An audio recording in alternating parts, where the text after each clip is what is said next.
বাচ্চা করে খাও। আরে এক্সাইটেড না হলে হয় নাকি?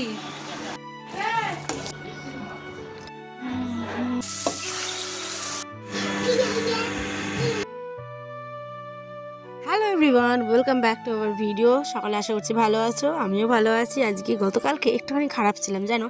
দেখো চোখ মুখের অবস্থা কী হয়েছে। ঘুম থেকে উঠেই ছুটে যাচ্ছি হচ্ছে একটা দোকানে।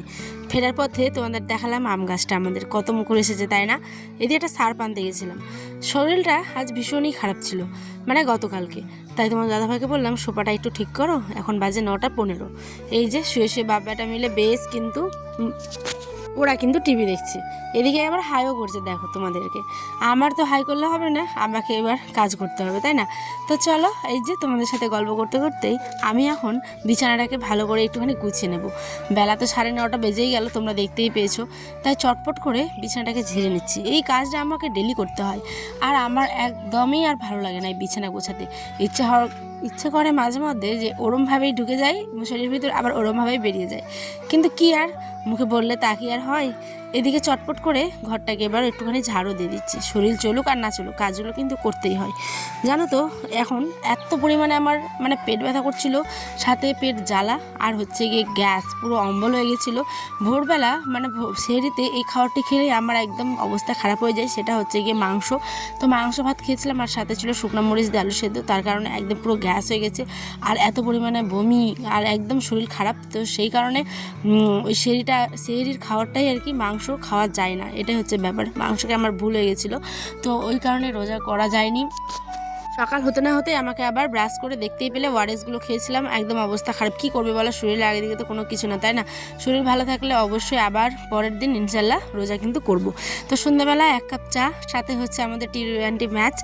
এত সুন্দর খেলা হয়েছে, তোমরা তো খবরটা পেয়েই গেছো। কালকে রাত্রে সবাই আমরা মানে ইন্ডিয়া জিতে গেছে, তাই না? এই তোমাদের দাদাভাই এত পরিমাণে খবর বলছি, দেখো খেলা ভালোবাসে যে কি বলবো। এখন বাজে 6:30 মতো, কিন্তু 7টা থেকে খেলা, একেবারে রাত অবধি জেগে দেখেছে। আর আমি তো দেখছি মাঝে মধ্যে আবার টুক করে রান্নাটাও বসিয়ে দিয়েছি। ফ্রিজে ছিল হচ্ছে কিছু মটরশুঁটি, ওই যে গত বৃহস্পতিবারের হাটের, তো সেটাকেই মটরশুঁটি আর হচ্ছে গিয়ে মুগের ডাল দিয়ে করবো একটা তরকারি। তো চলো, মুগের ডাল মটরশুঁটি সমস্ত কিছু সেদ্ধ হয়ে গেছে। এদিকে কিছু টমেটো, পেঁয়াজ, একটুখানি আদা, কাঁচা লঙ্কা থেতো করে নেব। এদিকে আয়ান আসে আর বারবার বলে মা আঙ্গুর খাবো, মানে ওর হচ্ছে সবসময় খাওয়া চাই, এটা খাবো সেটা খাবো বলতেই থাকে, ঠিক আছে। এদিকে দেখো প্লেটে কিন্তু সমস্ত কিছু জোগাড় করে নিয়েছি। এদিকে তার আগে একটুখানি ভেজে নিবে হচ্ছে পাঁপড়, কারণ এই পাঁপড় ভাজা, একটু মুগের ডাল মটরশুঁটি দিয়ে আর একটু মাংস খেতে কার না ভালো লাগে বলো তো। মাংসটা আমি যদিও খাইনি, আমার যেহেতু শরীর খারাপ সকালে ছিল, তো সেই কারণে আমি একেবারে খাইনি। পাঁপড়টা জাস্ট একটুখানি খেয়েছি, কারণ পাঁপড় না লোভ সামলাতে পারি না, পাঁপড়টা খেতে ভীষণ পরিমাণে মন চাই। এদিকে এই যে কাটা কোটা মশলাগুলোই ভালো করে কষিয়ে একেবারে কিন্তু ডালটা দিয়ে দিলাম এবার ফোড়নে, কারণ এই মুগের ডালটা না ভীষণ ভালো লাগে মটরশুঁটি দিয়ে খেতে। আর মুসুর ডাল যদি তোমরা ইউজ করো তাহলে টেস্টটা অনেক কম হয়, আর মুগের ডালটার টেস্ট এমনি বেশি। লাস্টে দিয়ে দিলাম একটুখানি সানরাইজের মিট মশলা, গরম মশলা ছিল না, আমি মিট মশলাটাই দিই। তো চলো, এখন আমাদের এই যে খাওয়া দাওয়া, দেখো ঘন ঘন একদম ডাল আর প্রেশারের ভাত করেছি, আর এদিকে হচ্ছে মাংস, সাথে একদম স্যালাডের মধ্যে শুধু শশাটাই রেখেছি, গাজর বিট আজকে স্কিপ করে গেছি। এখন 7টা খেলা পুরো শুরু হয়ে গেছে।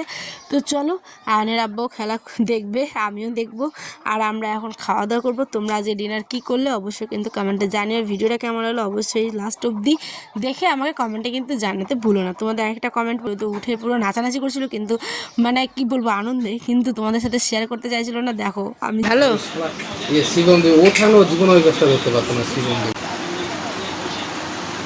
ভালো রান করে নিয়েছিল, টিকে গেছিল। আমি বলছিলাম না এই টিকে